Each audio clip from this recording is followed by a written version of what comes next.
What's up, crypto fan? Happy Tuesday, and welcome back to Sin City Crypto Live. I'm one of your co-hosts, David, and we are coming at you from our studio here in Sin City, Nevada, with our week daily live show. Before we get into the content, quick disclaimer, nothing that we say on this channel should be taken as financial advice, so please, as always, use Google. With that out of the way, I'd like to, like to introduce you to, hurts me sometimes giving this man so much praise, but I'm a man of morals and I'm a man of realism, and so he won again yesterday on Around the Blockchain. Your other co-host, Big Rob, what's up? Hola! It's your boy, Big Rob, back in the house. Welcome to Sin City Crypto. First time checking us out. We are an entertainment-focused cryptocurrency channel where we take the old, the boring, the stale information, and we package it up in a fun and sexy way. Also, here at Sin City Crypto, we don't just do live streams. We also do the deep dives, and we do other content. So make sure you are bell notification checked. Otherwise, you'll not know when we put up new content. There you go. It's going to be a little more on the random side here moving forward, just because whatever happens, something big happens. The markets are really random. So, in turn, we too are really random. So, there you go. Very random. Yeah. I'm letting my hair grow out. Please don't, man. I'm going to get a haircut. I'm going to get a man bun. You look like you're wearing one of those like leather football helmets from like the 60s. Those are dope. No. Can you believe people play football in leather dope. helmets? I guess rugby players don't play in any helmets, but still, Can Anyways, only be one. They can only, yeah. Rugby or football, Robin? Rugby or football? Yeah. Football. Rugby just looks weird. Man. They all like gather around in a circle and like push each other's shoulders. It's a brotherhood, together. man.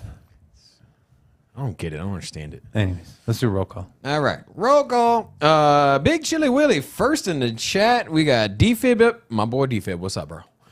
We also got Why You Loud Gang, Marky Mark, Nordy, Mervin, Chef Murder, and Jason Squires, Brokyoshi. Sir Babe, Tox. We got Luis, Brokyoshi, Hendy, Hendy, Bendy, Fendi. Bendy. What's Fendi? up? Yeah, that's right. Fendi Bendy. You know Bendy's a game my kids play? It's that scary guy. You kids ever play Bendy? I know your son likes video games. Ask him about Bendy. I don't know. Ask him. I don't even know what it is. Well, ask him. Like, son, you've ever played Bendy? The He'll boy probably is a say yes. straight absolute beast on the Street Fighter game, though. I don't know Who, if your you knew son? that. No, me. Oh.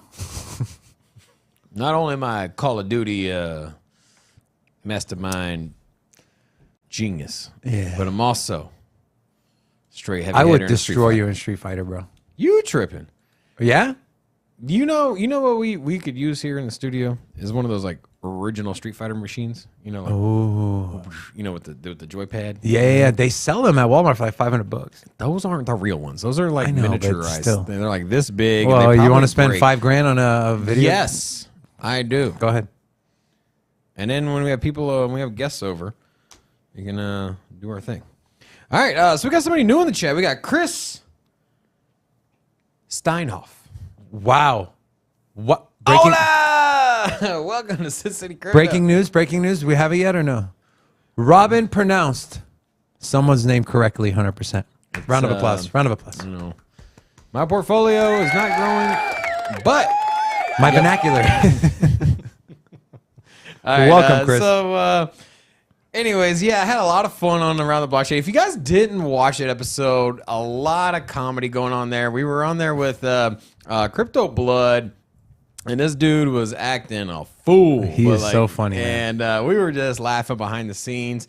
I wish you guys could see the production size. Oh, my God. It was hilarious. Anyways, a lot of fun. It's always a pleasure being on there. So to the Bit Squad and Ben Armstrong and Bit Boys channel, it's always, if you guys are tuning in, man, much love. Thank you so much for having us. It's always a fun time there. And then, but you know what? Your boy just wins all the time. How you doing? I got a gift, man. I got a gift. You got a gift? It's No. to yell at people, and then You have a gift of not shutting your mouth. And that's why you keep winning. And anyways, yeah, I don't shut my mouth. I am extremely vocal, passionate, and very persuasive. Remember, what the hell are you doing over here? I'm like, you cut that out right now. So we do got another person new in here. Here, you're definitely going to butcher this one. Go ahead. Yeah. Hola. He literally Welcome. He literally This is introduced good. himself as Adamu. Okay. Adamu, welcome to Sin City Crypto, my friend. All right. So let's talk about the markets. Yeah. Robin, ¿Qué pasa? lead us in. To the Lead markets? us into the markets. All right. So let's take a look. How is Bitcoin holding up? So we got Bitcoin at $21,409.55. We are officially over 20K, in case you can't do math. Now, are we going to hold up?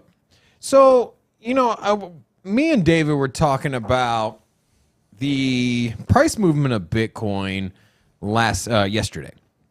And something that we noticed that, here, I'll pull up the trading view here.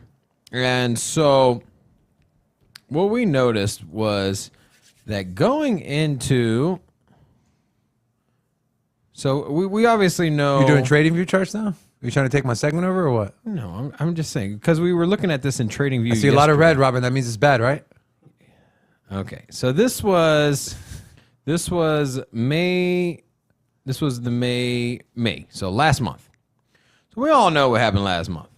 And last month we came into we traded into the what was it? 30K channel. So I remember all of May, or halfway through May, halfway through June. So basically for a full 30 days, we traded around 30K. We got up to 30, 31. We got down to 29. We played around in that little zone for a long time. Remember? We were playing. That's right.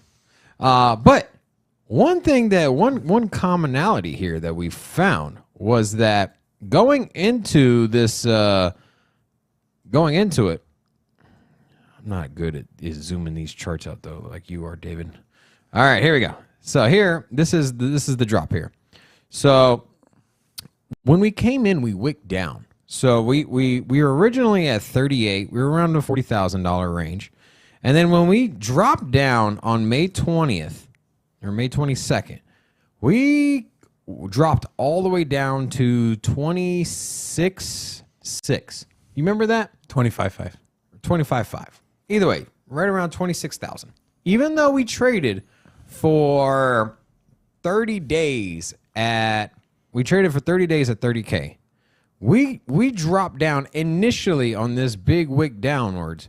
We went all the way down to 25,000. And then we in turn consolidated. And so I saw the same thing here.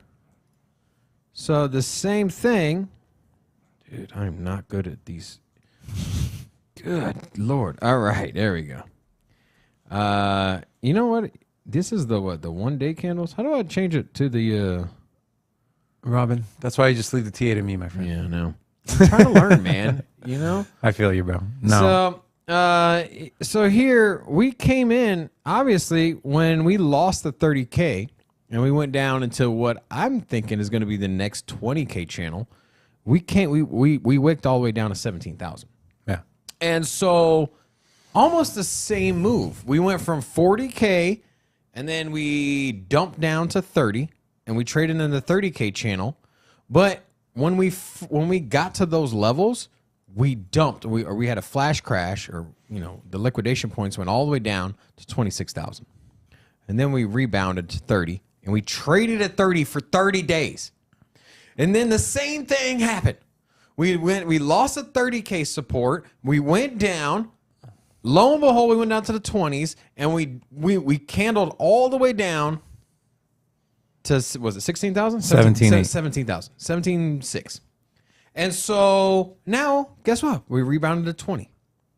Same exact setup. Now, nothing's 100%, and you can't go. You got. I'm just going to give him a visual of what you're talking about. Okay, Go ahead, Rocco. And so, you can only take so much from the history, but history repeats itself, man. Not 100% of the time, but a lot of percent of the time. And so where I'm getting at, my thesis is here: 30 days, 20K. That's what I think. And we are currently 2 days in. We're 2 days into this channel, so 28 days. I kind of agree with Robin. And if here's a better view of what he's talking about. So this is the channel he was talking about. From here to here, that kind of lasted the 30 days. Big down move. Now we're in this channel. We got a little trend line going here, but we broke above the trend line, which is good. But can we stay above it? Who knows? We'll see. This is the 4-hour chart, by the way. But I expect us to be between 17.8 and 22.9 for at least 30 days if history repeats itself. Unless something major happens, Black Swan event, miners start capitulating again, the SEC finds someone else to investigate. Who knows? But if market conditions stay the same, I think we'll be in this channel for at least another 22, 20, or 26, 27 days. So there you go. Cool. Okay. All right. And then saw somebody else new here in the chat. We got Kyle. Hola! Welcome to Sin City Crypto. Kyle Markopoulos. I'm curious if he's Greek. He's from Vegas, though. He says, Yeah. greetings from fabulous Las Vegas. He can be a Greek from Vegas. Oh, yeah? Possible, yeah. Okay. I don't know if you knew that or not, but Is there a large Greek community here in Vegas? I'm not sure if there's I know. large. I got my friend John. He's a... Frangakis, Kalais, and Malaka. What? That's Greek, Kalais. Okay. Malaka means a bad word, but anyways. Dude. I know. I'm a man of many accents. I can do a lot of different accents. So, anyways, go ahead, Robin. Back to you. Okay. So, getting back into the charts, Ethereum moving over $1,165. Will we see sub $1,000 Ethereum ever again? To be seen. I think it's more likely than not. However, wouldn't surprise me if we never go. If I wouldn't surprise me if we look back and we're like, damn, man, Ethereum crashed all the way down to $900. I wish I'd picked some up. In the same way that we said during March of 2020, man, Bitcoin hit $3,000. I wish I would have bought some. Unfortunately, that's not how it worked, you know? So, anyways, taking a look. What's what else Tether's market cap? 67 billion. They were all the way up to 83. on what? Tether? Tether. Yeah, you see, USD is closing in on USDC. So. We talked about this a month ago, and I said it was going to flip it. I think we both said it was going to flip it. It's going to happen. And then we got Cardano back at 50 cents. So, and XRP. Some Cardano news today, by the way, Oh yeah, about their hard fork. Yep. yeah. I'm surprised they're up because they're the hard fork isn't the most bullish of news. And then taking a look at the crypto bubbles. So Waves is up 50%, Shiba Inu up 30%, and Aave up 18%. So this is back-to-back days of green for Aave. So maybe we're getting a little bit of a relief rally when it comes to decentralization or decentralized finance. And I know Aave does a lot of lending, and I don't know. Anyways, under 10 on the Fear and Greed Index. So a little bit of a relief than like what was it? Yesterday we were at 8, right? No, yesterday we're at 9. Oh, we're at 9 says yesterday? right there. You right. Last week. Or 3 days ago, we're at 6. So, under 10, great time to buy. As we've always mentioned, you're never going to be able to time the bottom. Or if you happen to luck out and do it once, you're not going to do it twice. So, great time to buy if you're looking to accumulate. And then taking a look at the stock market. Things are in the green, man. So, yesterday, the stock market was closed. National holiday, Juneteenth. And so, with Wall Street opening up, everybody was curious. Were we going to continue into this the recession direction, or were we going to reverse and have a relief rally? And now, is it sustainable? Doubt it, man. I think the direction of the U.S. economy is going to recession, and so I think how long will it last? Who knows? But definitely in the next few weeks, I do imagine that we're gonna be we're gonna have some more red days than green days. The What do you GDP think? GDP numbers come out next month. You think we're gonna reverse out of this recession slowly? No. Or do you think we're gonna keep digging ourselves into this hole? We're getting dug. Oh yeah. Yeah. We You, dig. you ever play Dig Dug? No. What? Yeah. It's a classic game, bro. No, You I like don't- I blow don't- up the little characters. I don't even know what dig dug is. Oh, how do you not know what Dig Dug is, bro? It's like a classic computer game, man. Yeah. I know Rocco knows what Dig Dug is, right? No, I don't know what it is. Yeah. It's Maybe you're on it's your own on another this one. name in Italian. A dig dog. Now, why do we think that we might see more recession? Well, all asset classes are down. The one asset class or one sector that hasn't had a retracement yet was the housing market. Now, we saw them come to a grinding halt. We saw them, the housing market slow down. And we saw this overinflated sector basically cool down. Now we're starting to see them pull back. And so since early 2022, or since early 2020, there has been nothing besides green candles in the housing market. And so the housing prices just keep going up and up and up. And so finally fell. Sales of existing homes dropped by 3.4%, weakest since 2020. And then he says he does anticipate a further decline in home sales. Sales were 8.6% lower in May 2021. April sales were revised slightly a little lower. And then right now, the mortgage rates are sitting around 6% right now, the average 30-year mortgage rate. And then the median price of a house right now, $400,000. Can you believe that? I can. Almost $500,000 for a house is the average price of a house, up 14%. Highest price on record. So, This is in the U.S., right? yeah. Hey, do me a favor. Take over real quick. I will be right back. Put it on, David. All right. We do have a new member in our community here, Luca Anderson. I'll let Robin give his little hola before when he comes back. No idea where he went, but welcome. He said, "Can you give us your thoughts on IoTex?" We actually did a deep dive on IoTex. You'll find all of our thoughts there. We weren't planning on talking about IoTex today, so make sure to go check out that video after the stream. You'll see our full thoughts and what we think about IoTex. So what I was going to say is with, go ahead, Robin. When, I wish you guys could see the back scenes. So the housing, the numbers fell across the board, right? But with so much happening in Vegas, they're bringing an NBA team here. They're building another arena off of Blue Diamond and Las Vegas Boulevard. If you're a Vegas local, you know exactly where that is. Do you guys think, and this is mainly a question for Robin, but he's not available. I was going to ask your opinion on this. Do you think the Vegas housing market will slow down, or you think it'll stay up? I think everything's in correlation. So it's not like, outside of condos and say like Manhattan, for example, everything is going to kind of fall in line. Certain markets might hold up better than others. But I mean, at the end of the day, if you're in a city, a metropolis, you're going to outperform, say, the rural areas, because there is an exodus from the farm area, for example, in comparison to the cities. Like there are certain cities that are growing faster than others. I know a lot of people are leaving the northern states. So, like Chicago's, Detroit's getting a lot smaller, but Vegas is growing, bro.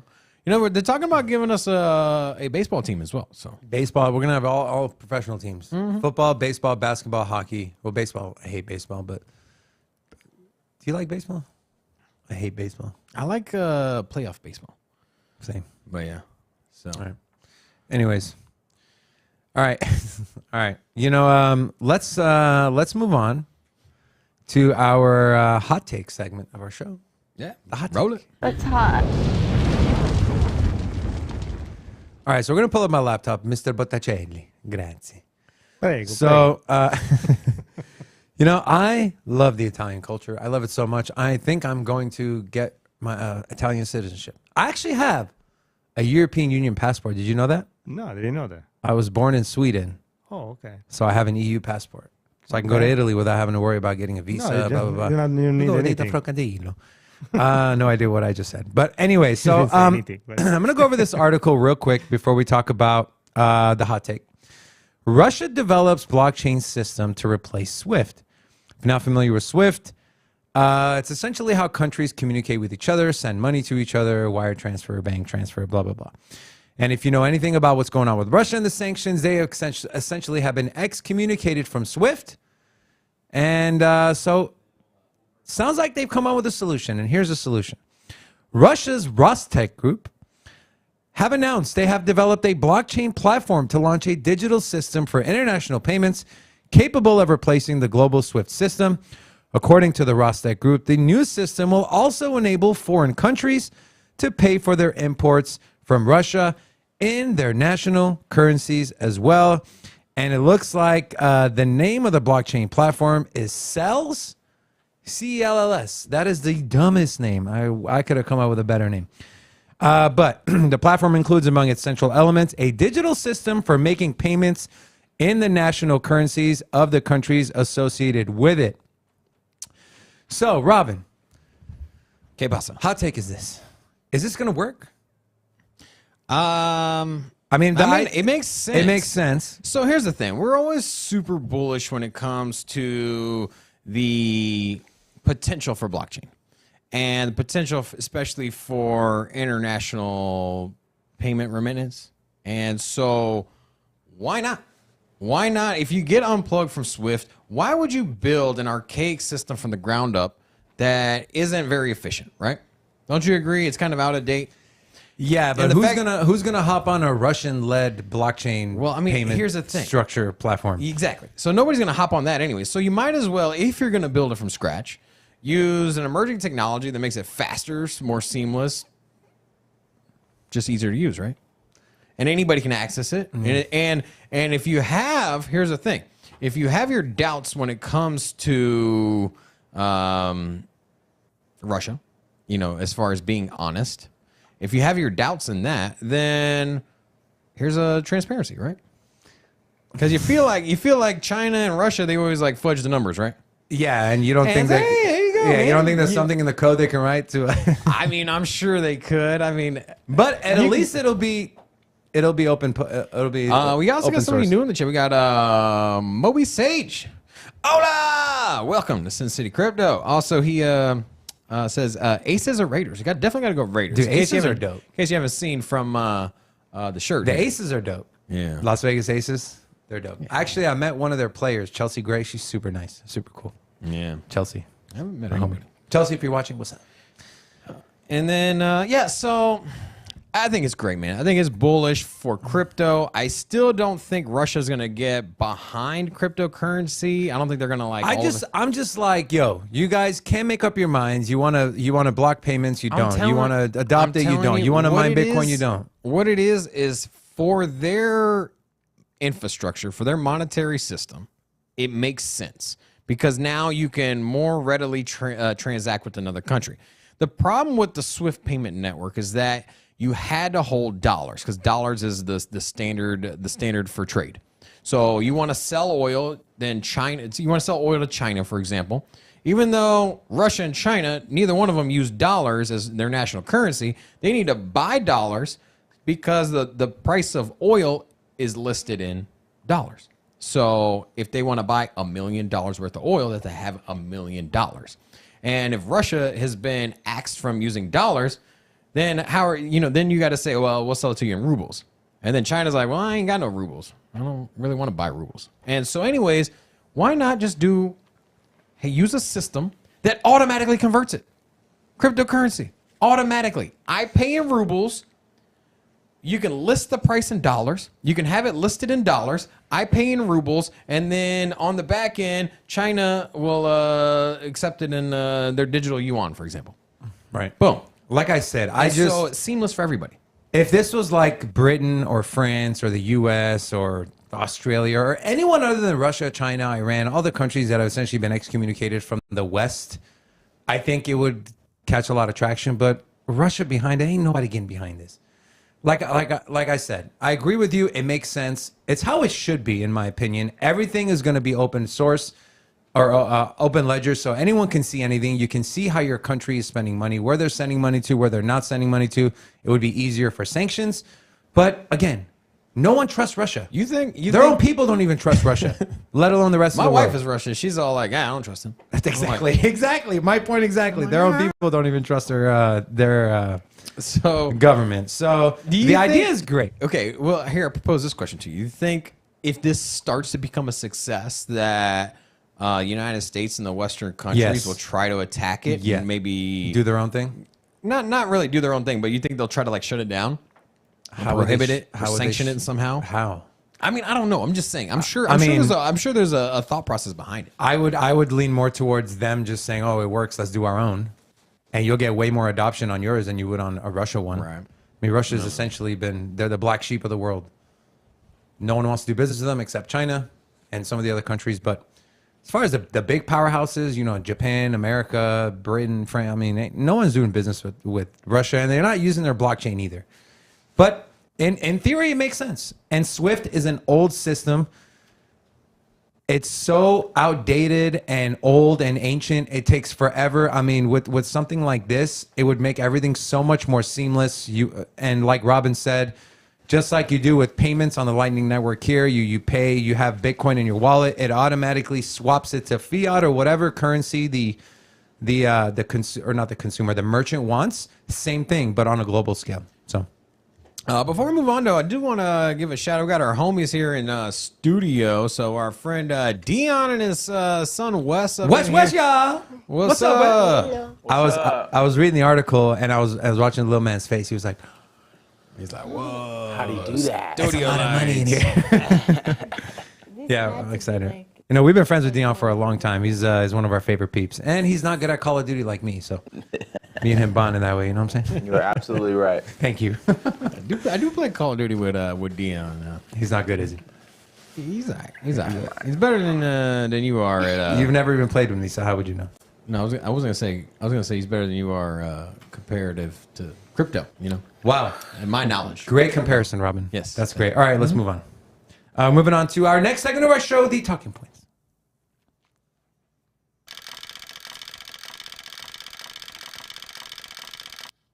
All right, so this was in our title of our show, and so it will be the first article of our segment. Ethereum has moved on to their second testnet.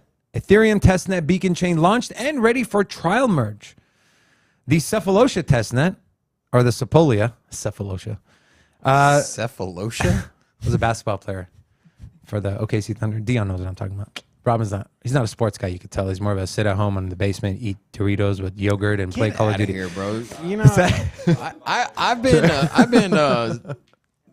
4 Raiders games last year, bunch of hockey games. Man, what do? You because I don't go to the games. I don't watch sports. That's right. Okay. Anyways, your boy more invested in sports. The Sepolia testnet beacon chain has gone live, setting the stage for its merge dress rehearsal to give Ethereum network developers valuable technical insights.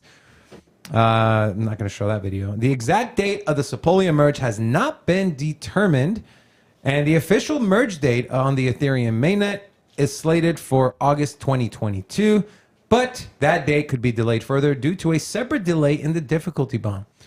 And we talked about difficulty bomb. If you're not familiar, it's essentially they make it non-economically sensible to mine Ethereum anymore. That was an amazing choice of words. Amazing.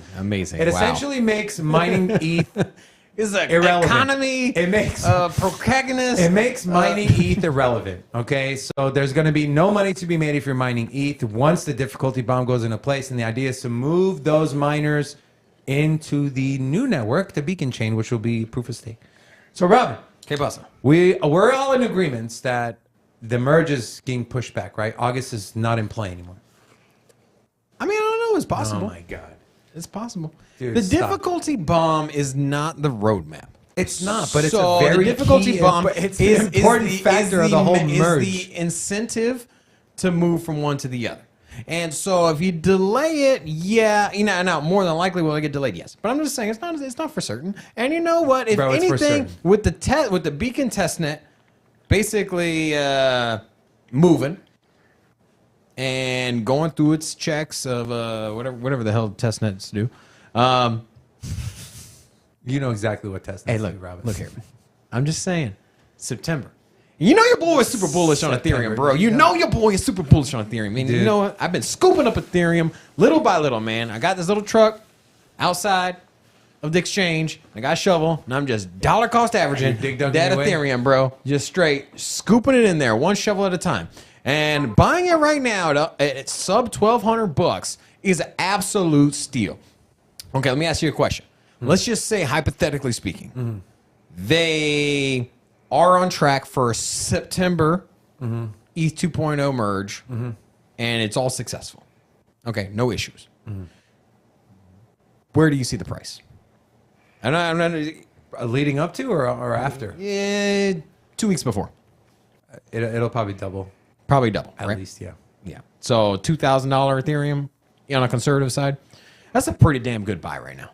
You can buy Ethereum at $1,000, not financial advice, and you can flip it in 2 months. 2 months for a double, for a 2x. It's pretty good, right? I mean, that's my mentality. Okay, I'm not as bullish on Ethereum as you are. Your boy was super bullish. I I got bull horns on, bro. I don't think Ethereum. I'm ready to go. I don't think Ethereum's going to. Matador up in this bitch. There's children in the studio, please. Jesus Christ. Wes, I'm sorry. Don't listen to Robin. He's a bad boy. He's going to get a spanking from his wife when he gets home. So, look, I'm not as bullish on ETH. I think this whole DeFi thing, I think people are not taking into account the impact it will have on the Ethereum network. You're not bullish on ETH? What are you bullish on? I said I am not as bullish on ETH as you are. I'm taking into account what's happening in DeFi and how much of Ethereum's value is locked up in DeFi. So I don't know. And the NFT markets are down. I don't know, man. I don't know. I think people are calling for 3x, 4x with the merge, or you're over here scooping up ETH at 1,000. I'm scooping up Bitcoin at 18,000. So that's, And I asked you that. I was like, how come you're not picking up any Bitcoin? So I think ETH is here to stay. That's supposed to but- be me, bro. Huh? That's supposed to be me. Yeah. Real jerky movements. Anyways, what do you guys think? Do you think we'll see the merge this year? Put a 1 if you think we'll see the merge in 2022. Put a 2 if you think we'll see the merge in 2023. So, curious to see Marky what- Mark says Q4 of 2023. Look at that. There you go. That sounds more realistic, to be honest. Anyways, let's move on. So, this was interesting. So, I read on Twitter, someone said, oh, we got a Bitcoin short ETF before, a Bitcoin future short ETF before we got a spot ETF. And it's true, because ProShares is launching a Bitcoin short ETF. I think a little too late, in my opinion. ProShares will launch a short Bitcoin-backed exchange-traded fund on the New York Stock Exchange. It is to begin trading on the stock exchange on Tuesday under the ticker BITY, B-I-T-Y. By the way, Biddy is also the name of our bearded dragon at home. My daughter calls him Biddy, but his name is Bitcoin because he's beautiful and orange. So Biddy. So if you want to short Bitcoin on the stock market in the futures sector, you can do it now, today, Tuesday, under Biddy. A short Bitcoin-backed ETF allows investors to profit from falling Bitcoin prices. This would have came in great 4 months ago. I think this is a good indicator. We're close to the bottom. What do you think, Robin? I think it's comical that during the historical run-up of Bitcoin, there was a futures ETF that tracked the price movement upwards of Bitcoin. Yeah. And so kind of funny that now we're nearing the bottom. Now they have a short. I like this. People staring at me while you talk. I feel like it's more easy on the eyes. What do you think, Rocco? Do you like that? Robin's talking. They're looking at me. I think it's a good move. I like it. This is why our producer is number one.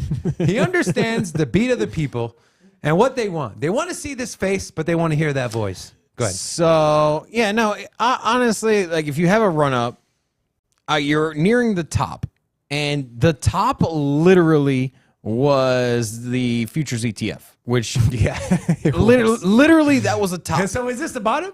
And hey, that's pretty. So the top literally was a futures ETF, which tracks basically the positive. Basically it's the longs of trading, and then now conversely we have the shorts, and with the shorts it's how much lower can you go? How low? So I just think the timing of it is pretty funny, and so there you go. I don't know. You think it's a little too late, or you think people are still going to? But here's the thing. Keep in mind, guys, that this does not actually trade any Bitcoin, and that manipulation from the stock market there's no manipulation from this ETF into the actual Bitcoin market. And so it's just a speculation on price. It's just they have a number. It's like if you go to the sports book and you decide to put money down on a basketball team, any sports team, either side. No matter how much you bet doesn't influence the game at all. It's just you're betting on the outcome of the game. Same thing can be here for these ETFs. They're not correlated to the price of Bitcoin. They don't, buying and selling it doesn't affect the price at all. You're just speculating on the price. So hopefully we do get a spot Bitcoin ETF that Hey man, a lot of people buys are saying, and sells. A lot of people are saying Q3 of this year we'll see one. So who knows? Right. I think we're gonna have to hear a little more noise from senators, from politicians, which we are seeing a little bit from the OGs, Senator Lummis, Senator McHenry. I don't know if it's Senator McHenry or someone, but one of the senators who are pro Bitcoin. I mean, you have GBTC. They hold over 600,000 Bitcoin. You can literally turn that into a spot ETF and Is that how much they got? 600,000? over close to 650. We showed it yesterday. It was like 650 something. But that's what I'm saying, man. Like, people want Bitcoin. People are buying Bitcoin. And so if you're so worried about these centralized exchanges and you're going after these DeFi protocols and they're not regulated, they're securities, well, guess what? Companies that are registered as securities are trying to offer this asset and you keep shutting them down. If you're really after investor protection, what better way to get exposure to Bitcoin than on the stock market? If that's your concern. So I don't know what it is with Gary the Gun, but this man, like, I swear it's like a pride thing where because imagine this, all the stuff he said about crypto and Bitcoin and all the negative narrative he's been pushing around, oh, it's too volatile, there's money laundering, they lose the lawsuit, and then he's forcing us passing a spot ETF. That's going to be bad. He's going to look like an idiot, which he already does anyways, but to the rest of the world, he'll look like an idiot. So don't let pride get in the way, Gary. Do the right thing. Give the people what they want. The people want a Bitcoin spot ETF. So we got somebody new in the chat. All the money. Hola! Welcome to Sin City Crypto. Also, he asked, when is the next Fed meeting? So I did pull up here, Rocco, laptop. So I pulled up July 27th is the next Fed meeting. So next month. So a month and a week. They're taking a well-deserved vacation in August, apparently. That's right. I don't know. Yeah, the U.S. government's overworked. They need their vacation. Working so hard. There you go. So hard to sit there and not read the bills that come across your desk and just vote whichever person gives you the most money. So the inflation numbers will be in what is it, like the middle of the month? The first 10 days of July, I believe. So once that comes in, we'll see where we're at as far as what is the course. Because if we come in higher in inflation, then it's not good. I agree. All right, let's move on. So yesterday, we had Robin and I had a heated debate about this whole Solend issue. And so guess who was right? Guess who was right in not taking over the account? It was me. I was right. Thank you very much. Rocco, can we get a round of applause for myself, please? My boy Wes is giving me a round of applause. You can't request a round of applause for yourself, bro. I can do whatever I want. My friend Wes over here, he's giving me a round of applause. Okay? Okay. Thank you. You can only get an applause when people give you an applause. Yeah, well, Yeah, Wes was you giving me can't- an you applause. can't ask Wes for it. was giving me an applause. You can't. He did not. This he did man not, has no. more knowledge than Wrong. you do already. And he's how old are you? 10, Wes? 7, 9? He's 8. 8, Robin. Learn. Anyways, in all seriousness, so just to give you a backstory, what happened yesterday, Solend came out and they said that they passed a proposal from their DAO that was created 24 hours before, and which the voting was down for 6 hours, and which 98% of the vote came from one wallet, that they were going to take over the largest whales wallet on Solend because it was going to get liquidated anyways. If Solana price dropped down to $22 or $23, they had tried to reach out to the whale. No one can get a hold of him. They said, hey, if we let this guy get liquidated, it'll destroy the network. It'll destroy our platform. So they passed a vote to take over this man's money. And I said, that's a big no-no. Well, then yesterday, a second vote came out that reversed the first vote. And here we are today. Solend introduces $50 million borrower limit as whale begins debt repayment. The whale began debt repayment. So it looks like they got in contact with him, and it looks like, or he just, all along, he was watching his own position. And I mean, if you're throwing $180 million around, that's not money you're just gonna like, I'm just gonna leave it there if it get liquidated, whatever. No, and that's what didn't make sense to me, right? They're saying we're trying to get a hold of the whale. He's not answering. The dude dumped $180 million into your platform. You think he's sitting there worrying about, hi, I'm the chief moderator for Solend, and can you tell us who are you, right? And so Solend initiated a new proposal to limit the borrowing on the platform to $50 million per account. Any debt above $50 million will be eligible for liquidation regardless of collateral value. Additionally, the proposal includes temporary measures such as reducing, quote, the maximum liquidation close factor from 20% to 1%, and the liquidation penalty for Solana from 5 to 2%. The whale has begun repaying the debt on Solend and taking out the collateral. A total of $24 million in USDC stablecoin has been repaid as of today. Robin, What's up? what are your thoughts? I don't know, man. Yeah, I mean, you already know how I feel about this, and we went back and forth about it yesterday. Are you happy with the limits they're putting? You know what? I'm happy that it seems like okay. So going into this, there was no activity from the whale wallet, right? And so before they had the initial proposal, it was just like, hey, nothing's going on here. It's gonna get liquidated. It's gonna stress our chain. It's gonna probably crash the system. And so they're trying to do something about it because the person at the helm, the owner of the whale wallet wasn't doing anything.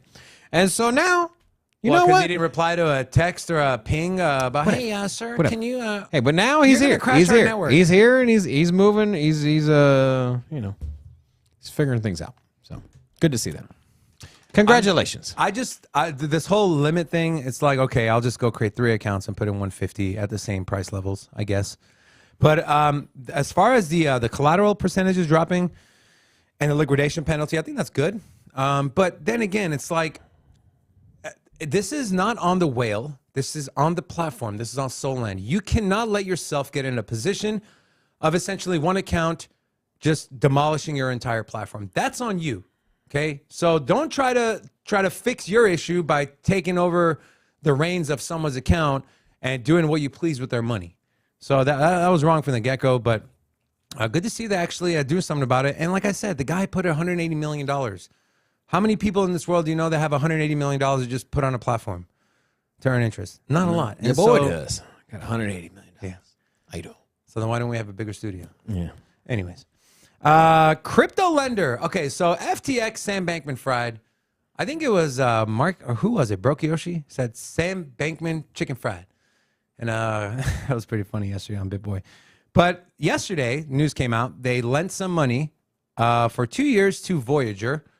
Part of that was to be put on their balance sheet. The other part was as a credit line. Their Bitcoin was a credit line. Well, they strike again because now they've lent $250 million credit facility to BlockFi, FTX has.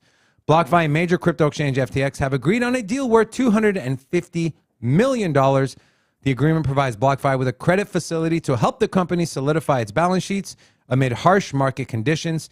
Zach Prince, who I believe is the CEO of BlockFi. Yep, CEO of BlockFi, Zach Prince, added that the funds are also earmarked to protect customer funds and assets should the need arise. See if I have anything on it. Nope, that's it. Robin, what's okay, so Sam Bankman-Fried's a smart guy. What do you think his grand plan is? You think he's like trying to be like the savior of crypto, or is this all a marketing ploy? Like essentially some of these platforms are your competitors, right? And he's saying he's doing it for the good of the crypto space. Do you buy it? Dude's a businessman. He started a absolute monster of a business, a huge player. What are they, number 2 in the U.S. now, behind Coinbase? No, they surpassed Coinbase. Oh, in the U.S. In the U.S. They surpassed Coinbase. And on the global scale, they surpassed Coinbase as well. So it's Binance, and I think number 2 is FTX. So FTX surpassed Coinbase On a global and in the U.S., yeah. I'm almost positive. I think globally, yes. I don't think in the U.S. But Well, I mean, if it's globally, then why wouldn't it? Oh, okay. because Coinbase is only in the Yeah. U.S. FTX is around the world. Anyways, dude's a businessman, and so he's grown this company exponentially. You see FTX commercials on TV. They are buying. Did they buy an arena? They got the Miami Heat arena. FTX? the Miami-Dade arena. Dion, do you know? They did get an arena. I'm not sure which one. Yeah, they got the Miami Heat's arena. Miami Heat? So I think it is. You might want to double check me on that. But anyways, with that said, they're a business. And what happens when you lend money out as a business? You collect interest. Let's talk about Alameda Research. They gave $500 million to Voyager, another exchange. Miami Heat, by the way, you're right. Yeah. And so they were getting, 5% interest on that? So in a 2-year loan, so in 2 years, David, hear me out here. Listen. In 2 years, Alameda Research, FTX, Sam Bankman-Fried is going to make $25 million Off the interest? off the interest alone in 2 years. Now, did they give the interest on that one? And that's a 2 years, man. So that means you're making $12.5 million a year just simply by lending out some cash, which you're going to get repaid back anyways. And then did they have the interest on this one for I didn't see it in the for article. FTX or for I mean, they could have. anyways. But bare minimum they're probably getting 5% interest, right? Well, And that's what Voyager got, so I'm assuming. So bare minimum. So yeah, that's what I'm saying, man. Dude's a businessman. I don't literally. Okay, cool. Yeah, you can spin it up in any way, your narrative you want. It's like, how some rich people, they donate and they're like, oh, I donated so much money to charity. Like, you did it for tax write-off. Okay, yes, there's a good intention behind it, but let's be real. You did it to get eased up on taxes. And you know what? At face value, you can go and lend somebody $500 million. But if you collect an interest on the back end and you're not just doing it for 0% interest, let's be real. You lent that money out for the simple fact as a business decision that you're going to earn interest on the back end. That's all it is. And I think that's what he's doing. I think everybody's over analyzing the narrative or the reason. Why do banks lend out money? They don't lend out money because they're trying to spur economic growth. But banks lend out money because they want to collect interest. But do they lend out money to their competitors? Yes. Banks do it all the time. All the time.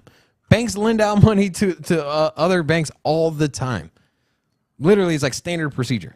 You know how hard it is to get a U.S. bond for a bank? It's a long process. So if the bank needs to generate capital for whatever reason, they're not going to go to the Fed and then be like, hey, can I get some capital? And then all of a sudden it just pops up in their checking account. No, they go to another bank charter and then they borrow from them. And then a little quicker, a little bit more seamless. So there you go. All right, let's move on. This is pretty big news. NYDIG to work with Deloitte in offering Bitcoin capabilities to clients. And I'll tell you why this is important. Bitcoin investment firm NYDIG and professional services giant Deloitte said they will work together to help businesses of different sizes incorporate digital assets into their operations by offering Bitcoin products in banking, consumer loyalty, rewards programs, and employee benefits to the consultancy's customers while strengthening Deloitte's digital assets offering. One example is NYDIG's Bitcoin savings plan unveiled in February, which allows employees to convert parts of their salaries into Bitcoin.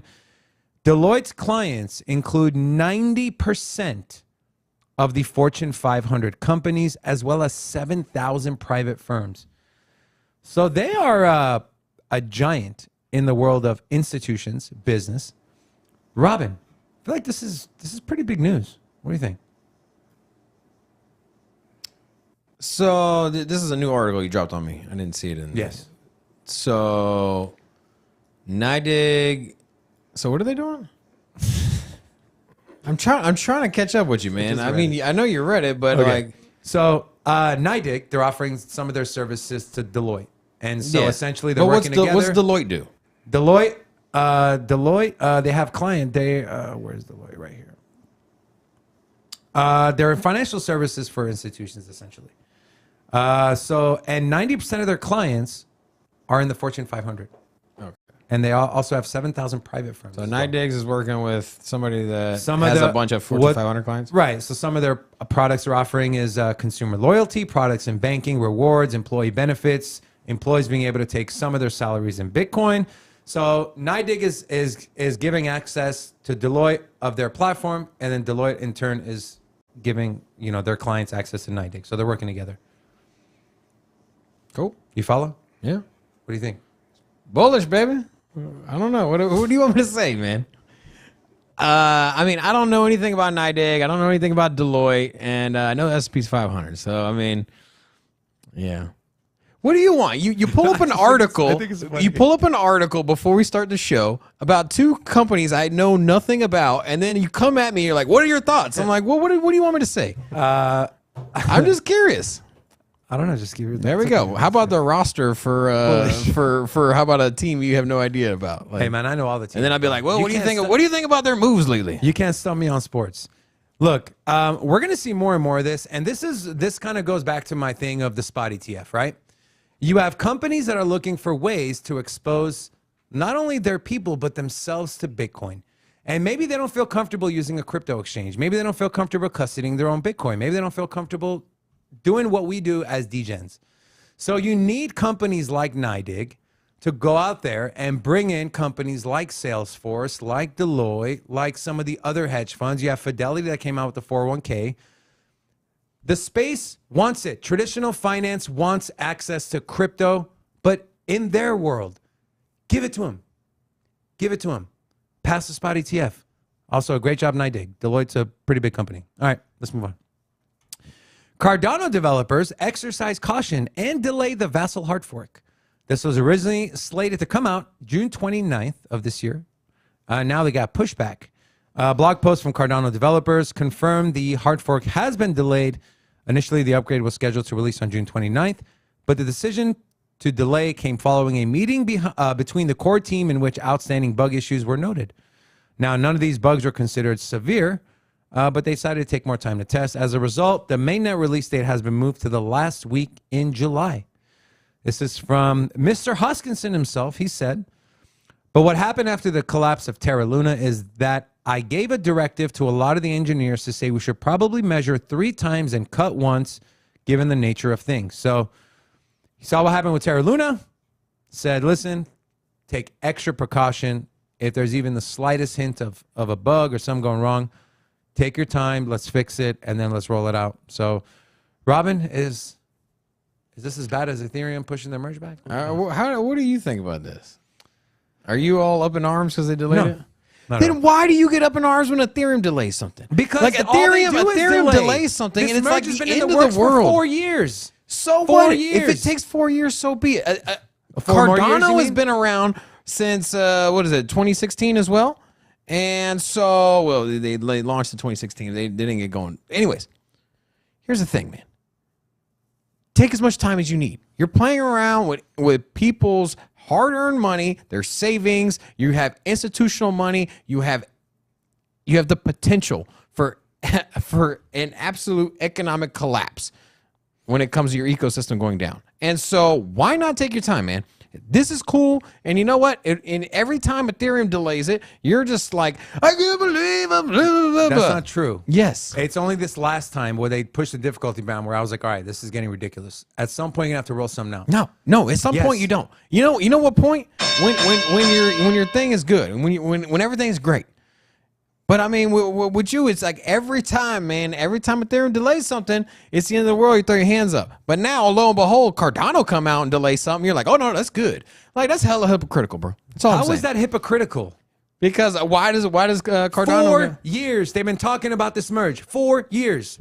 You're telling me you can't figure out in 4 years? 4 years, and we're gonna see another 4 years probably. How long did it take to build the banking system we have right now?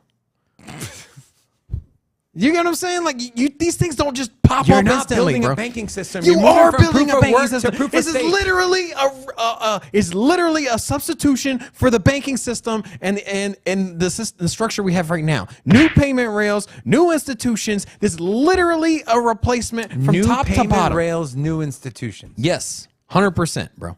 100%. They're literally just changing the consensus of the way the network. No, is I'm verified. saying that what What's up with these?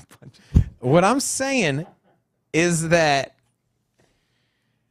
cryptocurrency, what I'm blockchain saying- technology is a replacement for the old financial institutions. And this thing doesn't roll out. You don't just replace all of the money system around the world in 1 year. And if you know what, You're if you talking need to wait, about you're comparing the market as a whole versus one protocol. We're talking about Ethereum. We're not talking Yes. about the whole crypto market. what I'm saying is that one facet of the crypto market, Ethereum, which happens to be the second largest and the largest smart contract chain, and the one that has the biggest DeFi platforms, the most total value locked, this platform here needs to roll out successfully. And you cannot fail. And if you need to delay it, so be it. For 4 years. Yes, if it need to take another 4 years, good. All right, well, I'm not putting any money in Ethereum then. Then good. You miss out on the Ethereum boat, your boy gonna be sitting pretty, bro. Yeah, it's in That's pretty, it. it's in pretty That's bad. right. Go Anyways. buy your BitTorrent again. All right, let's move on. Speaking of DeFi, it's a good segue. bad. DeFi total value lock declines 35% in 1 month to 15-month lows. It's piggybacking what I said. While I was a little concerned, well, not concerned, but a little hesitant on dumping everything into ETH. TVL in the decentralized finance space has grown to a peak of more than $250 billion last year. That was a peak, 250. And currently we're sitting at 71.35 across all networks. The last time that the TVL had been this low was back in April of 21 when the space was just picking up steam. In the last month alone, TVL is down 35%, losing more than $30 billion. A lot of this has to do with Celsius. So, Robin, you're not concerned with DeFi at all? You're not concerned with what think kind of effect it's going to have on Ethereum? Everything is down right now. Everything is down. You know, NFTs are down. Your Bitcoin is down. Smart contracts down. Everything's down. The entire crypto market. You can even go out. You can zoom out into the global markets. You can look. You know, the price of the price of all the major stocks in the world are down as well. And so nothing here is bulletproof, especially not in our space, as risky as it is. And with all of what has happened as of lately in DeFi, with Terra Luna, everything that's happened with Celsius, I'm not surprised it's not more down. I'm surprised that it hasn't like completely collapsed. And the fact that we have some kind of remnants of what DeFi was still around, and that there's been only one DeFi platform down, which is Celsius, is actually surprising to me. And could we see others go down as well? Perhaps. I hope not, man. Well, not if Sam Bankman-Fried has anything to do with it. Hey, man, dude's making some money though. Yeah.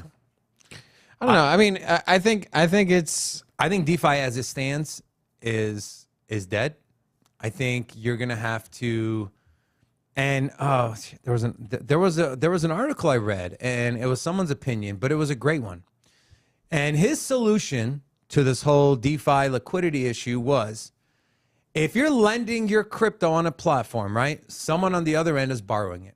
And so what DeFi has been is, if I lend money to someone, let's say I lend money to the platform, Robin's the one who borrows it, but Robin's loan is 12 months, and in 2 months, I want to take my money out. If enough people do that before the loan on the other side comes to maturity, that's when you have a liquidity crisis. What this guy said was, moving forward, what should happen is, if I lend my crypto and Robin is the borrower and his rate or his term is 12 months, I cannot pull that money out until Robin pays the loan back. What are your thoughts on that?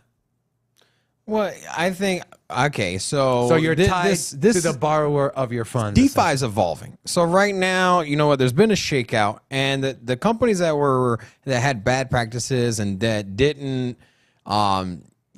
use assets on hand correctly. Now, here's the thing: it is standard practice to take capital that somebody stores with you and use it. Because here's the thing: you're not in the same way that a bank takes your money in a savings account and then lends it out to somebody else in the form of a mortgage or a personal loan. You can still do the same in DeFi. You can still do the same in the crypto space. And I'm not saying that every dollar that you borrow, that you just lock it up and you do nothing at all. I'm just saying that you just got to be smarter. You got to take less risk. But you got to put things in place, like you mentioned, the example you mentioned where you have lockup periods, because that's what we were missing. So you had, you can make 20% interest or 18% interest, and you can pull it out whenever you want. And you know what? This, and this will happen as well. And so you're taking unnecessary risk as an institution by not putting in safeguards for yourself. And I'm not saying that you got to scratch the entire business model from top to bottom. I'm just saying that you got to redesign your business model into a way that, doesn't expose you to so much risk. And that's why I said DeFi, the way it stands today, is dead. I think there's going to be a wipeout of DeFi, and there's going to be a revamping of the whole space. It's not so much that it's dead. It's just that, the projects that were giving you these insane results without a lot of stops, as far as safety features basically for themselves, though that is gone. Yes, that is gone. You're not gonna see 15% lockup staking, and you can withdraw it anytime you want. That's gone. That ain't gonna be around no more. And so, what is it going to replace with? I think what you're going to see is that you're going to see more collateral, just straight up collateral, liquidations, and that's how you borrow. And then I think the institutions that are taking that collateral are going to reinvest it, but they're going to be a lot smarter about it. You know what I think? I think one solution is to get insurance.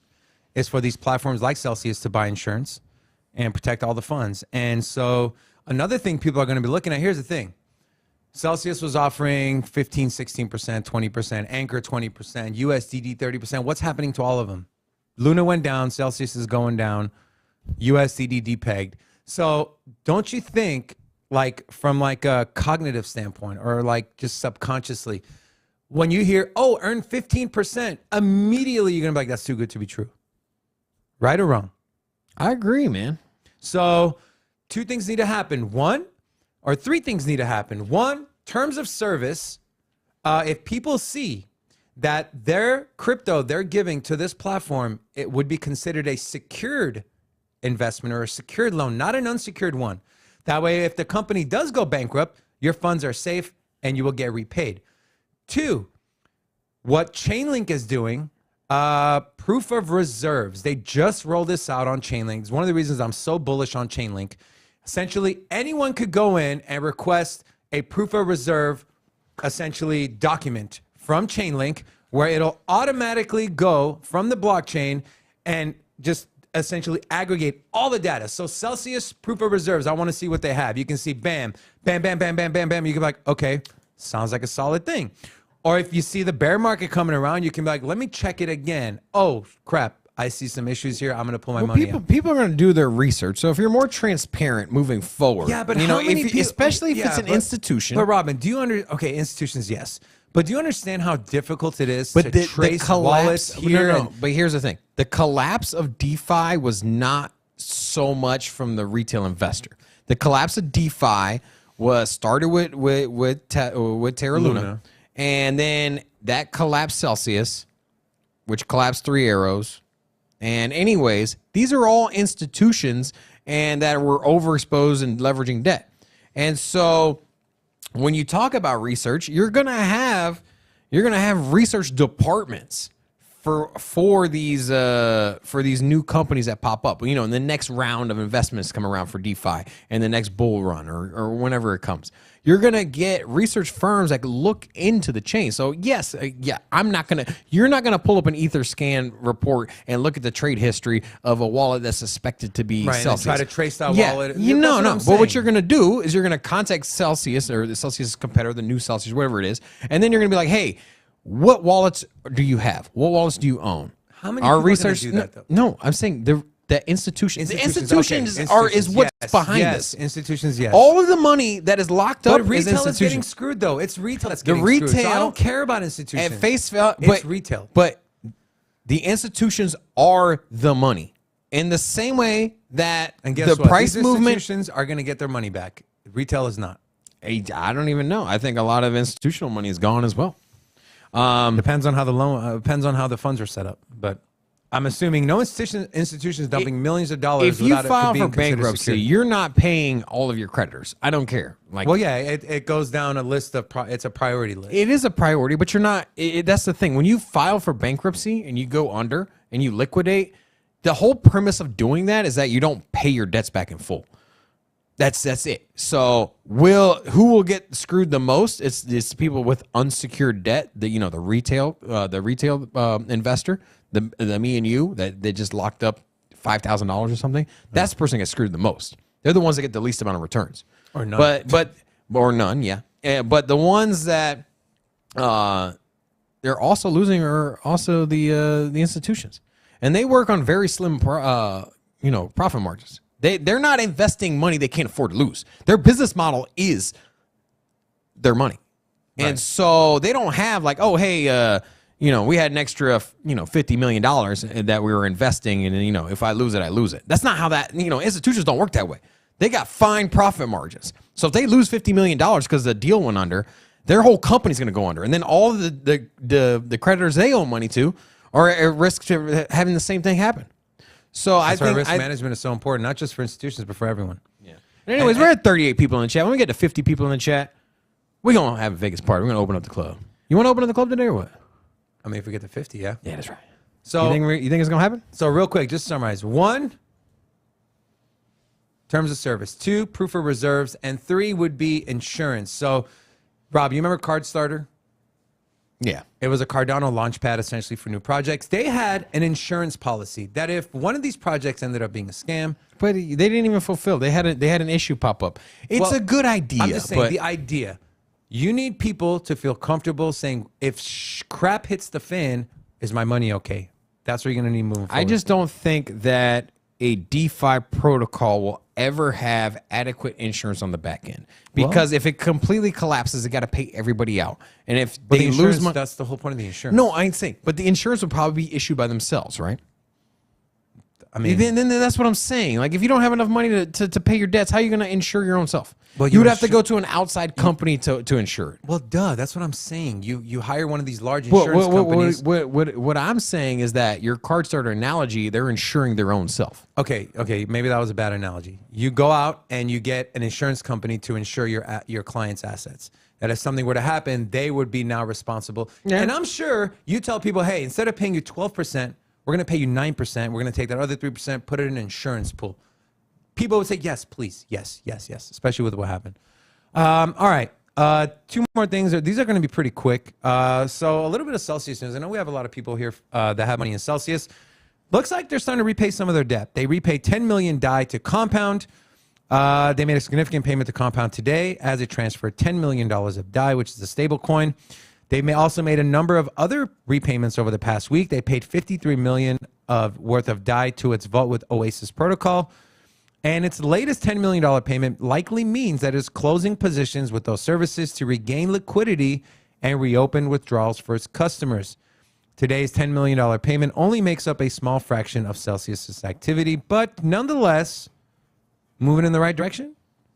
Just real quick, Maybe. couple minutes. I mean, I think there's still a chance, man. They're good. I No, think there's no chance. I think there's no chance. Yeah, you're probably. I think they're trying to avoid jail time. They're trying to avoid jail time. That's simply all it is. And you know what? You got to pay back your biggest creditor first. I mean, you don't have to, but you know what I mean. Like in this situation, is probably I'm just trying to give some hope. I mean, they're done, man. Look, They're toast. they're probably done, but You know who else? I don't know. You know who else is toast? Rob Gronkowski. I just got a notification. He just retired, bro. But he's retired 4 times. You think he's coming back, Dion? Gronk's coming back. Yeah. Wow. Brother. Tom Brady's coming back. You know what I mean? You figure that, they're on the phone with each other. Brady was probably annoying the crap out of his wife at home. She goes, you know what? You should unretire, babe. Go ahead. Because she was pushing for him to retire for the longest time. Anyways, all I'm trying to say is, looks like they're working towards paying some of their debt back, getting the liquidity back. Who knows? No one knows. Hopefully, for the sake of especially our community that has got money in Solana or in Celsius, they get their stuff together. And then last one, it's going to be a quick skim through. 15 Terraform staffers banned from leaving South Korea amid investigation. As prosecutors are investigating the recent massive collapse of Terra Luna and UST, 15 of its former and present employees are not allowed to leave South Korea. Every time I see this face, I get mad. I hate him. I feel the same way when I look over at you, bro. Yeah, I knew that was coming. That's right. Your jokes are getting old. That's right. These 15 high-profile employees include former developers of lending protocol Anchor. Is this the right move, Robin? I mean, that's kind of They didn't give any details, but I would imagine if a government is banning you from leaving the country, they have some dirt on you, right?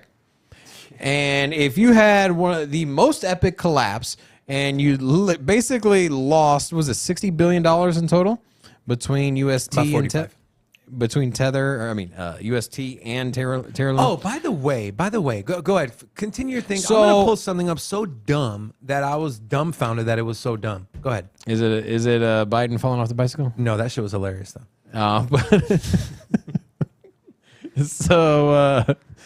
Anyways, obviously they up to no good. And if you didn't already know, Terraform Labs, the parent company for Terra Luna, they're based out of South Korea, and so South Korea has banned them from traveling, and they've been investigating them anyways, as far as for fraud and whatever manipulation and things like that. And so, I already know what you're pulling up. That's funny, but yeah, man.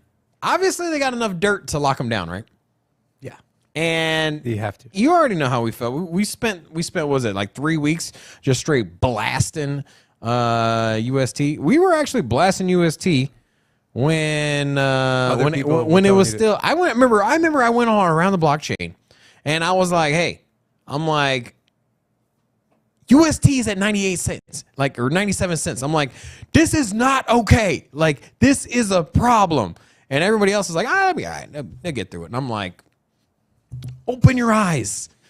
Speaking of Luna, go ahead and pull up my laptop, Rocco. So this is from Terra Luna's official Twitter page, okay? So Terra Global, 354,000 followers. And look at this tweet. I saw this, I was like, huh?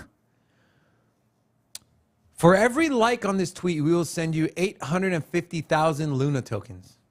That can't be their real account. Bro, this is their real account. You sure? They don't have the blue check. Bro, they have 354,000 followers. Maybe that's all bots. You gotta be careful, man.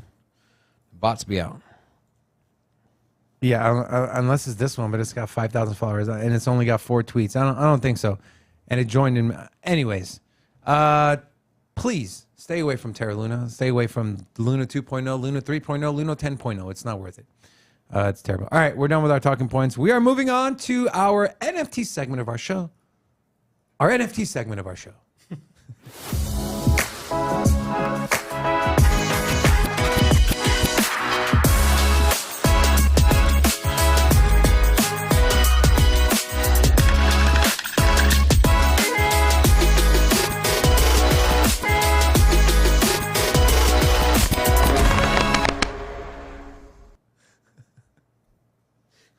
Jason said, riding the country is just like riding a bike.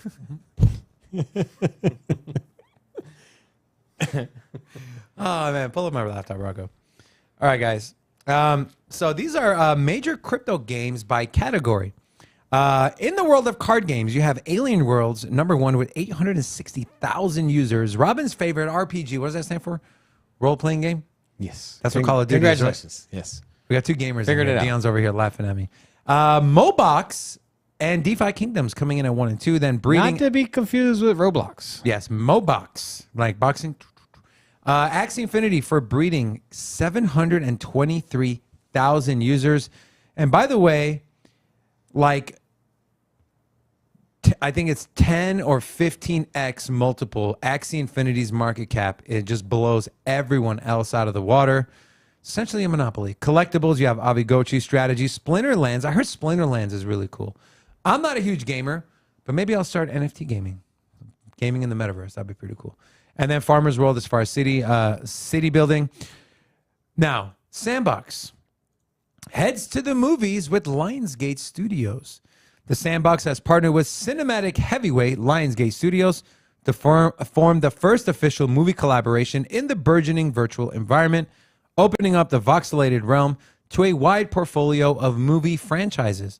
The powerhouses will work together to build an exceptional homage to movie greatness, inside which the likes of Hellboy will rub shoulders with John Rambo in an expansive world filled with movie-themed experiences. And here is the video of the little video of Hellboy. So, Rocco, there's no sound, so you don't have to worry about sound, okay? So this is what it looks like. And I'm going to just talk over the sound. It was just background music. We don't want to get copywritten. But, I don't know. Hellboy was a pretty big franchise. I watched it a long time ago. Not really too big of a fan. I mean, were you a fan of Hellboy, Robin? Not my favorite, man. You know, I'm more of the Batman, Spider-Man, you know, the big iconic classics. I feel like that's, you know, that kind of, fit Hellboy in there with like Punisher or something, you know, something that Spawn, you know, like it's iconic. There's like a big following for these characters, but I just never, I'm not big into it myself. So, and, you know, mainstream is coming to the crypto stream, and the Sin City crypto stream was it. All right, last article here. Artists can now showcase NFTs remotely at the Web3 New York City Gallery. I know we have a few people from New York in here. Marky Mark, and I believe Tox is also from New York as well. A new NFT gallery in New York City's, let me see if I can make this a little bigger for you guys. A new NFT gallery in New York City's Manhattan is offering digital artists the chance to exhibit and sell their NFTs within a physical art gallery without ever having to step foot inside of the United States. It will be called Web3 NYC Gallery, very original. Some will be able to present their work on a 10-inch Collectors Club display and others on a 21.5-inch DGen display or on a 43-inch Alpha Club display. So this is kind of what it looks like. And let me see if I can zoom in on the picture here for you guys. So it's pretty dope, would man. you pay to go to one of these galleries? Like if Pay there's to an admission go? to go in? You know what? As like a first-time experience, if I was in New York, absolutely I would. Just because I'm huge on crypto. I love NFTs. What if it was $1,000? No. I'd be like, I'm media. Can I get a media pass? So this looks dope, though, man. And, you know, the cool thing about this is you can literally digitally send the token, the NFT token, to this gallery without having to step foot in New York, in the U.S., and, yeah. You know, Right. Sorry, I didn't understand. What is the difference between this and going in the central and one of the galleries? This is an in actual physical. in place. real yeah, life. Yeah, it's Yeah. a building in New York IRL. that has digital canvases basically, Okay. and so basically you have a bunch of TV screens on the in a gallery. Okay. So, I'll- and then you can upload and change your your JPEGs or your NFTs through the internet. So you know instead of having to like ship a painting or whatever. So. Now, I did mention that there are three different displays, 10-inch, 21.5, 43. Well, the 10-inch will cost you between 1.5 to 2 ETH. 21.5-inch will cost you 5 to 10 ETH to list it. And, well, for the 43-inch, you're going to have to privately contact the NFC gallery. For now, see what the price of that is. Yeah, it's probably like 45, 50 ETH. For now, the only limitation for artists is that their NFT must reside on the Ethereum blockchain, but they plan on going to others like Tezos and Solana. How come Cardano gets no love, man?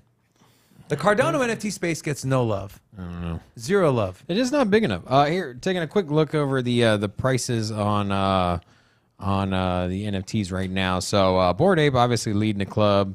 There's a There's a video out there on Bored Apes. Floor price for the Bored Ape, 86 Ethereum. CryptoPunks, not actively traded on. Yeah, they're traded on the actual OpenSea, but website. and then the other deed. So Bored Apes Metaverse. land sale, 2.4 ETH. Azuki, these are really cool, man. Big Azuki fan. You like Yeah, Azukis? but Zuki went through some turmoil, man.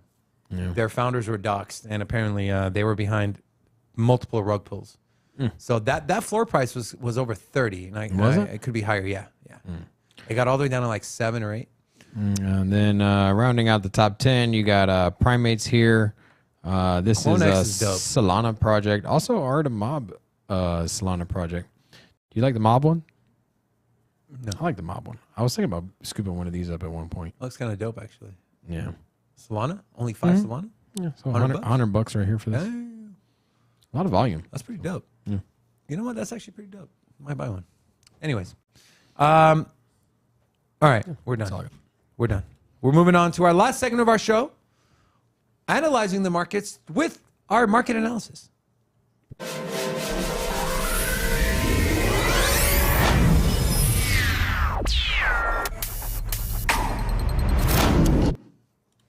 All right, let's pull up my laptop. So I got CoinMarketCap pulled up here. We are sitting at 929 billion in market cap. We got as low as like 8 something. Volume is at $70 billion. Bitcoin dominance has slipped got all the way up to 48. Now it's down to 43.4. But ETH dominance has slipped from close to 20 to 15. So a 25% decrease in the Ethereum dominance on the chain. Now, we've seen a rally in Bitcoin, right? And I'm going to go back to this Bitcoin chart that I showed earlier. We saw a rally here, but what I'm concerned and why I think this is just a dead cat bounce or not a sustained rally is there is no volume. There is no volume. Look at this rally here. Look at the volume behind it. And this is where we moved. We had a 12% move, and then we came back to the downside.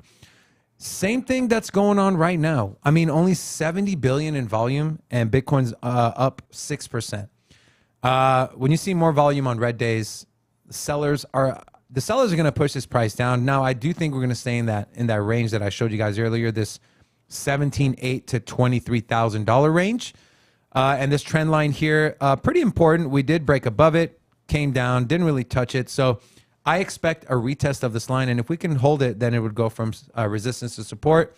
That remains to be seen. The RSI is kind of right in the middle. So right at 54, not oversold, not overbought, not really concerning to me. ETH 1148, 16 billion in volume in ETH. That's pretty good. And then Tether USD coin. XRP 33 cents. There's talks about I believe Ben talked about this. XRP was offered a settlement that they refused, and apparently there's another settlement coming, or another settlement proposal offer coming at the end of September. So I think this case is close to being finished. So would be if they settled. That would be if they settled. I don't think they are. I mean, they've been in this since 2020. And which means that the next settlement offer will be more. They'll have more leverage. Or no, in my opinion, was it 2020? 2020. Was it 2020? Yeah. So this is taking forever, and I think at this point, if you were to settle, it's a loss, right? Because first of all, you settle, you're paying. That means you're admitting guilt. I mean, that's what I'm saying. And they're going to have at so this much more point, leverage. their image has been tarnished, right? Yeah. You can't dispute the fact that people will at least hesitate investing, or in this point, or in their case, not investing, but purchasing the tokens. There's a lot going on behind the scenes for XRP. I am considering starting a DCA into XRP. Like now. So not financial advice, of course. Why would you get in now? Like, their lawsuit's not going to finish till next year. 33 cents. At this point, you're going to miss out gains on all of these top projects, man. That's myself personally. I'm just like, man, like, you think XRP? Okay, here's a question. You think XRP is going to outperform Ethereum without a lawsuit settling, No. then why would you take the risk? There's more upside to XRP. And how would that? The only way the upside would fulfill, only way you would get the upside is with them winning the case, because settling ain't going to give them the upside that they want. It depends on what's in the settlement. We'll see. The whole reason they drug this out, the whole reason they turned down the old settlement is because at this point they're going to fight it to the end. So I highly doubt they'll settle. At this point, like, you're all in, man. You got all these lawyer fees and everything. Like, bro, you had all, you know what I mean? Think about how much money they've lost, how much money they've invested in the lawyer team, and they're already looking good. They're already looking like they're going to probably win this case. It would all be for nothing to settle and then pay the SEC and admit some kind of guilt. It's literally the biggest loss. I don't see any scenario where a settlement is in your favor. I mean, what are they going to settle? Like, what can they admit guilt to that makes it? I don't know. I don't know. Yes, I don't know. I don't believe it. There's. I'm telling you, no chance they settle. In my opinion, no chance they settle. They take that thing to the end, and the court case ain't gonna finish till 2023. So in that case, for me, they're not settling until 2023. Why invest in them now? How much is it realistically going to What'll come first, the XRP case ending or the ETH merge? ETH merge for sure, bro. No way. All right, let's take a look at what our whales are doing. So these are live trades, and I want you to look at this middle column here of at least 5 Bitcoin, and you can see a little bit of a dump going on. Actually, this is not a good look here. So just over the last, minute, 24, 44, 33, 8, 9, 10, Bitcoin is being dumped on the market. So it's something I like just to keep my eye on, kind of get a gauge of what's going on. Also, want to take a look at Bitcoin futures long liquidation dominance. Now, what I want you to pay attention to is this. When it's red, that means more shorts are getting liquidated. And when it's on the green side, so anything above 50%, longs are getting liquidated. And anything under 50% shorts are. Over the past, let's say, 3 weeks, we've had, it's been about even, but this was that move right here, this 32%. These short liquidations, that was a big pump from 17 to 21,000. So it's nice to kind of see who's getting liquidated. So as of right now, more shorts are getting liquidated than longs. This is good. Also, I wanted to take a look at, during the dip, that big dip down to 17,000. What was retail doing, right? What were the shrimps doing? And what were the whales doing? So this chart compares Bitcoin addresses of at least 0.1, so 0.1 Bitcoin, compared to addresses of at least 1,000 Bitcoin. And you can see here, the green is going to be your 0.1, the shrimps, the blue is going to be your whales. So if we look at that big dump we had, this was June 18th, okay, 3 days ago. Saw. I think this blue. That's institutions, man. I know they're at least classified as whales, but you see how that big drop off? Mm-hmm. That was institutions, man. That was Terra liquidation. That was Three Arrows Capital liquidation. Celsius. Either way, it's people that have, it's wallets that have at least 1,000 Bitcoin, and retail just continues to buy. You see this dip right here, this move right here. Where was it? June 17th. The price was 20,000. When it got to 29,000, they added again. When it got to 20,005, I mean, we are at all-time highs for retail, right? Shrimp wallets continue to add to their positions. This is what's going to help the stability of price. What you don't want is the opposite. Retail shrimps selling into institutions, selling into whale wallets. All right, so 2 things I wanted to talk about. The first one was going to be Chainlink. I talked about me being bullish on Chainlink. So this is the 1-hour chart, so pretty short term. We got this trend line drawn here.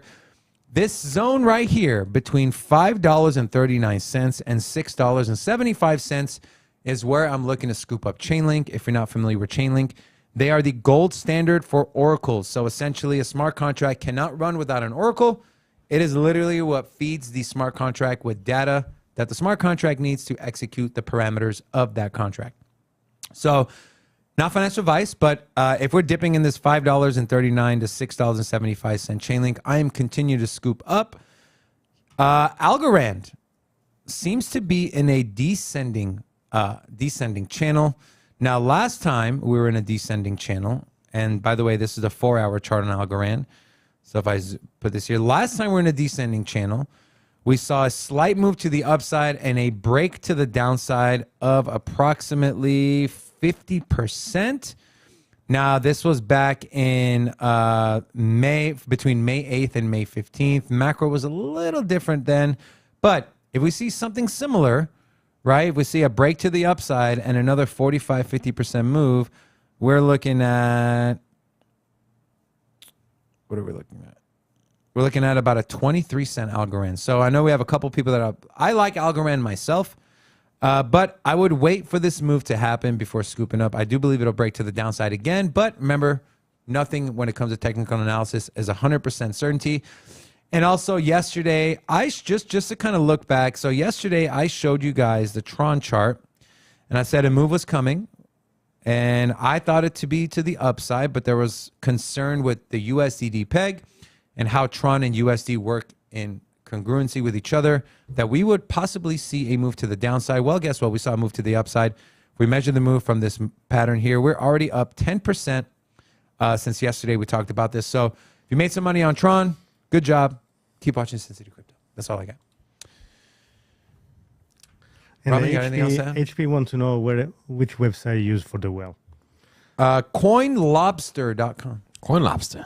I love lobster. Are you a lobster or shrimp guy? Lobster is overrated, bro. I am the not looking tail forward gets to the way next too hour. chewy, and claws definitely not as good as Crunch. crab claws. So I got to go to the endodontist after this. I'm not looking forward to it. good luck. Thanks. All right. We're Hopefully your mouth swells up and you can't talk. done. It's really funny. All right. All right, guys. We are done. Mr. Producer, please roll the outro music. I like how we hit 40 viewers across the 40 And I like how threshold Dion's straight at the end. My boy Dion's sleeping. He said, we bored him to death. Right. Anyways, on behalf of myself, Robin, and Rocco, and our two special guests in studio, we'd like to thank you guys so much for watching. If you're new to the channel, welcome. Come back tomorrow, 10:30 a.m. Vegas time. Also, we have our friend Crypto Blood joining our show on Thursday. Thursday, we're at Crypto Blood, one of our favorite YouTubers in the space. So make sure you come for that. Either way, we'll see you guys tomorrow. Until next time, peace. On my phone. Times change, make ETH turn into Rabuchon. Kick my feet up, drink leader, smoke on a new strong. Couple margaritas, senoritas, I goof off. Smoking on a island, say she wanna ride with me. Took her on a flight, set all her bags from Italy. I sent her with a friend, they shopping there religiously.